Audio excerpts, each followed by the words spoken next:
Welcome to Christ Assembly. My name is Bert Allen.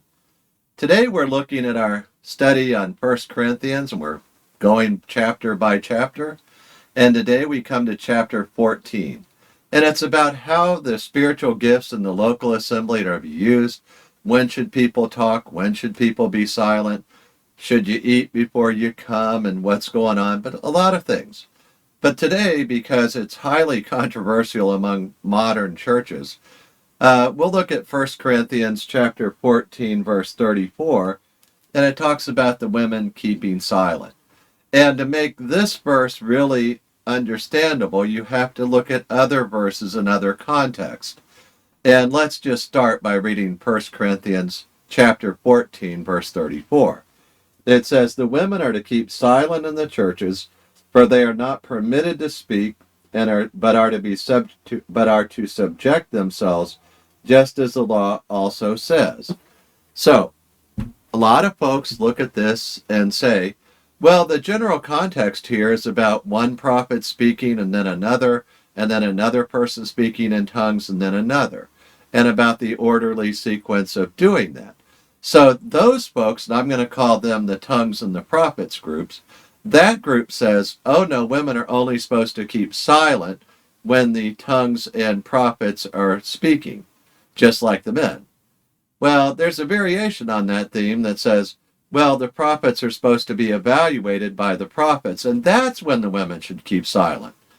Okay, so we've got the prophets in the tongues group, we've got the prophecy interpretation silence group, and then we have other guys who say, well, they should just keep silent, but that's probably been added by somebody, and it's not even in the original text, and I'm going to call that the copyist people, that it was a copy error.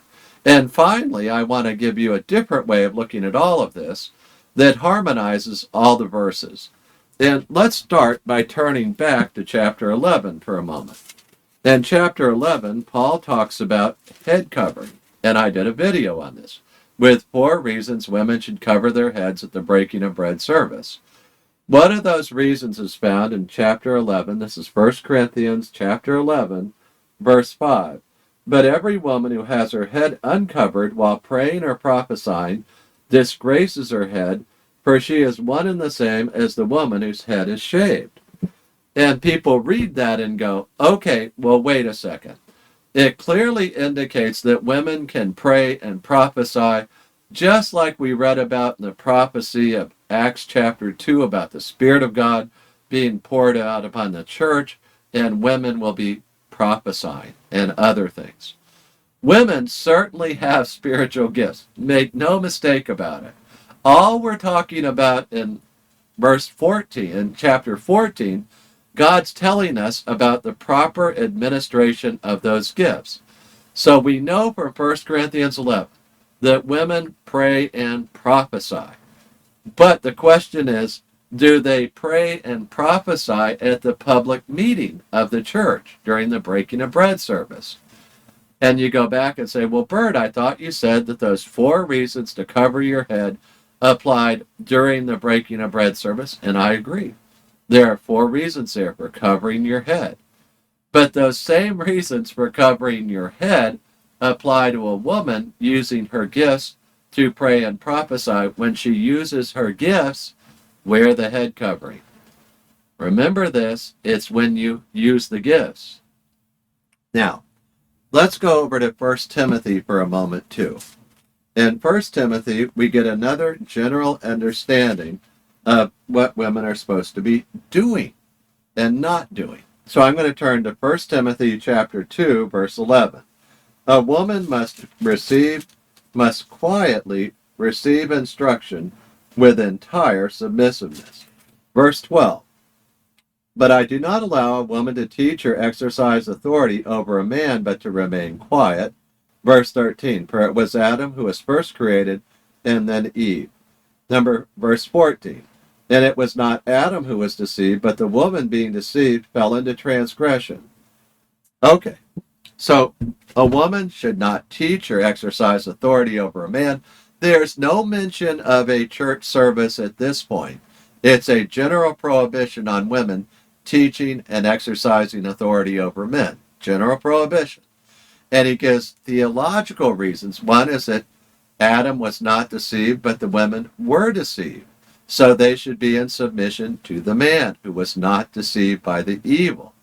So I've got 1 Corinthians 11 right over here saying women are to pray and prophesy with their head covered. Number 2, I've got teaching over here from Paul that couldn't be any clearer. Women cannot exercise any form of authority over men, and they cannot teach men. So I've got 1 Corinthians 11, Paul over here in 1 Timothy 2:11 and following. No teaching, no authority for women over men. Doesn't mean they can't teach, just means they can't teach and exercise authority over men. So they could teach other women, they could teach people who are not men, like children. No problem. That's all 1 Timothy chapter 2 is telling us. Over here, when they are using their gifts of praying and prophesying, they should do that with their heads covered. So with all that in mind, let's go back to chapter 14 of 1 Corinthians. See if we can make our way now to understanding what he's talking about here. And to do that, I want you to notice a few verses. Back in 1 Corinthians 14, it says, 14 verse 30, it says, but if a revelation is made to another who is seated, the first one must keep silent. Women are not the only people to keep silent in the church. The first group that must keep silent are the people who are receiving a revelation, but you need to be silent while they're doing that. In verse 28 of 1 Corinthians 14, he says, but if there's no interpreter for the tongue, he must keep silent in the church, let him speak to himself and to God. So that same language of keeping silent in the church applies to the people who want to speak in tongues, but there's no interpreter, so they should just remain silent. And it means not speaking at all. They say nothing. That same language then of keeping silent for the people with tongues but no interpreter, and the people who are having a prophecy but another person has a prophecy, and you wait and do that by one remaining silent. So he's talked about tongues people using their gifts but staying silent, talking about people with the gift of prophecy remaining silent, to keep order, to keep things going well. Then he comes to women and uses that same kind of language and says they must keep silent in the church. And now we've got an issue to solve.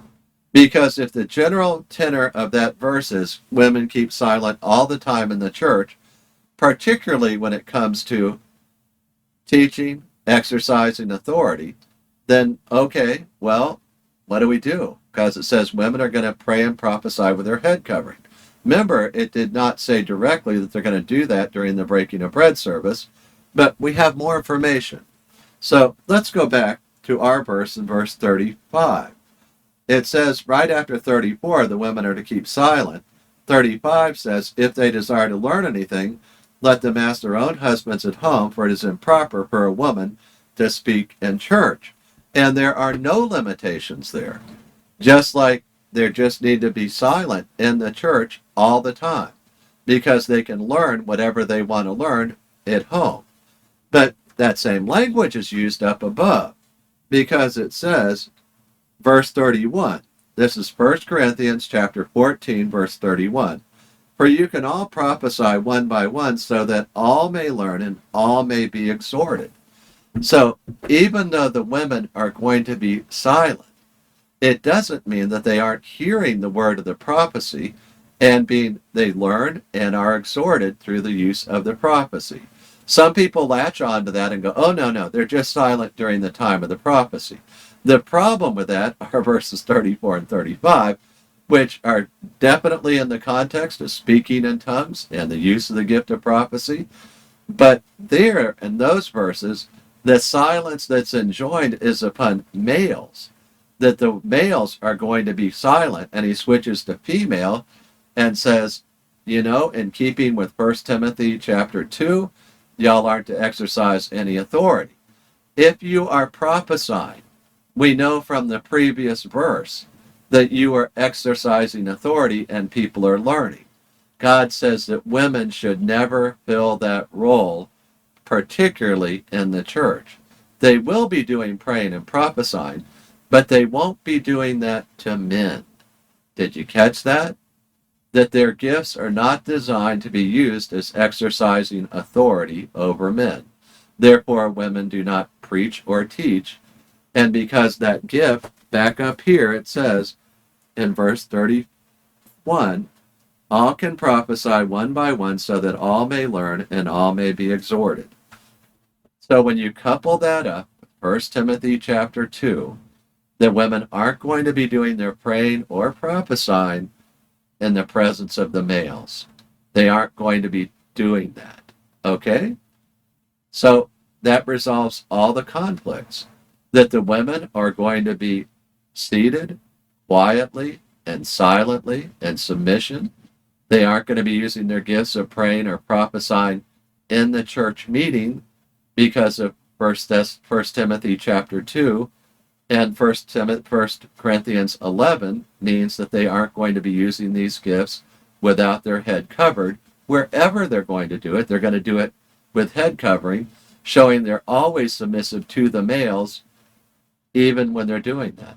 But we also learn in 1 Corinthians 14:35 that they can learn whatever they would like to learn, where they might be tempted to ask questions. They can learn from their own husbands at home. Finally, I want to touch on verse 36. Was it from you that the word of God first went forth, or has it come to you only? So I believe Paul's talking about two things here. He's asking them, hey, where did the gospel come from for y'all? Did y'all have it first? No, Paul brought it to them. That's clear. He's the one who brought the gospel to them, and they should be listening and believing. So, that makes it really plain that it did not only come to them either, that it came to all the churches. And that's why Paul would say it's our practice to do these things in all the churches, like he was talking about in head covering. And we go from there. So let's pray. Father, we thank you for your word and the beauty of your word. May we apply what we hear and know, that we would use the time in breaking of bread services wisely and correctly, and that all things can be done decently and in order. In the name of Jesus we pray. Amen. Hallelujah. Before I close the video, I'd like to share with you 4 verses about eternal life. I often ask people this simple question: why should Jesus let you into heaven?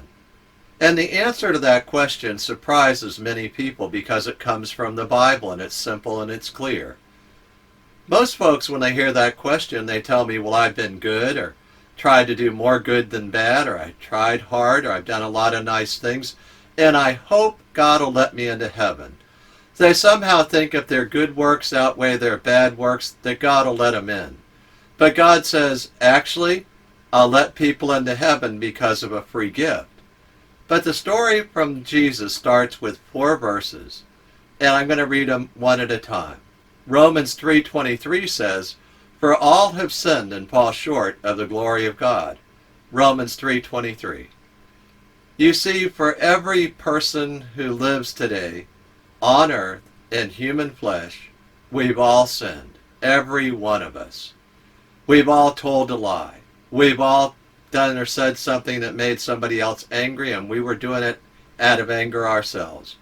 We've all done things to hurt other people at one time or another. God says that's all sin, and I look upon that as falling short of my glory, God says. God says we should never fall short of his standard, which is the glory of God. Well, is it serious that we've sinned? Should I be worried about that? Everybody sinned. Why should I worry? Well, consider Romans 6:23.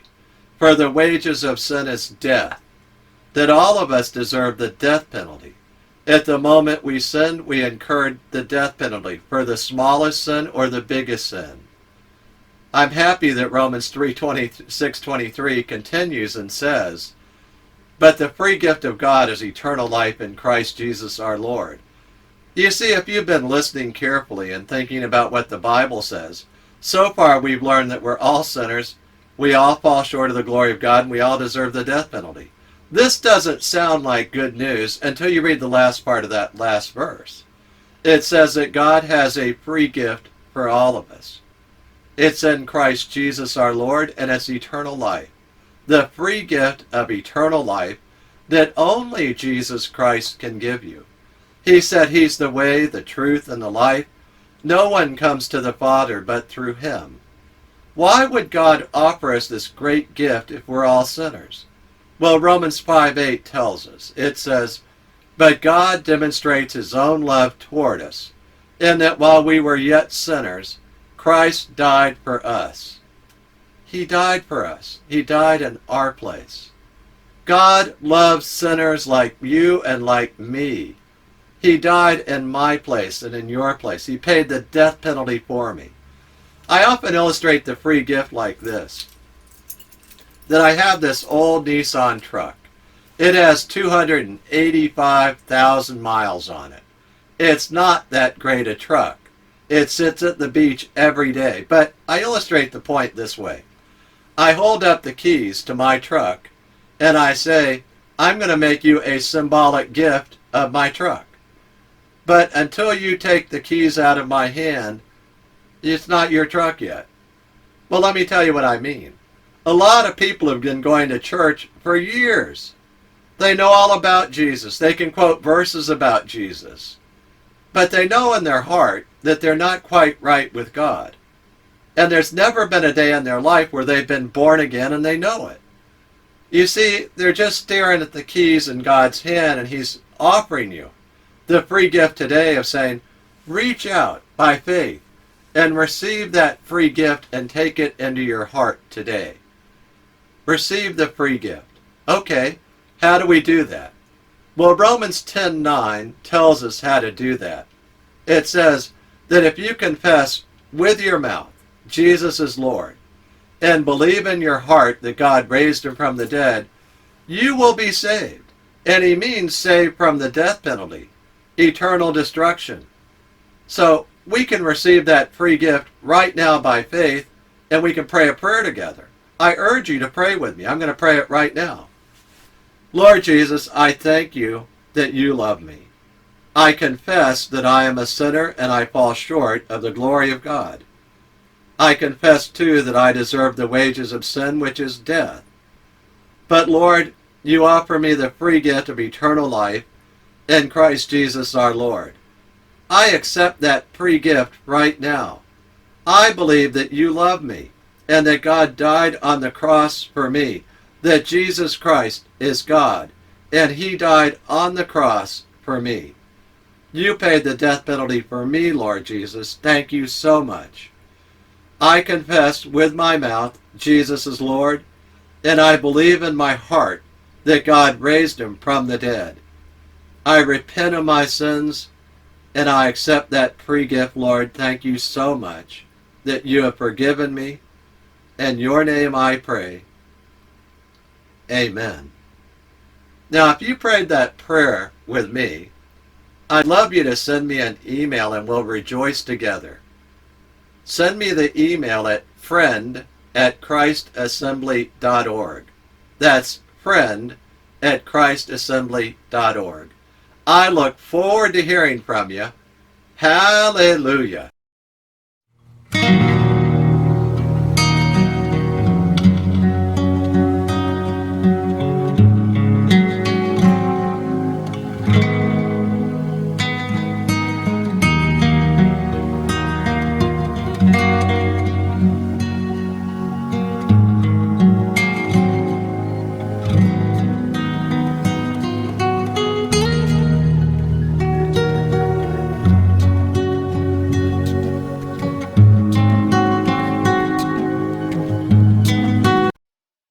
Scripture quotations taken from the NASB, New American Standard Bible, copyright 1995 by the Lockman Foundation.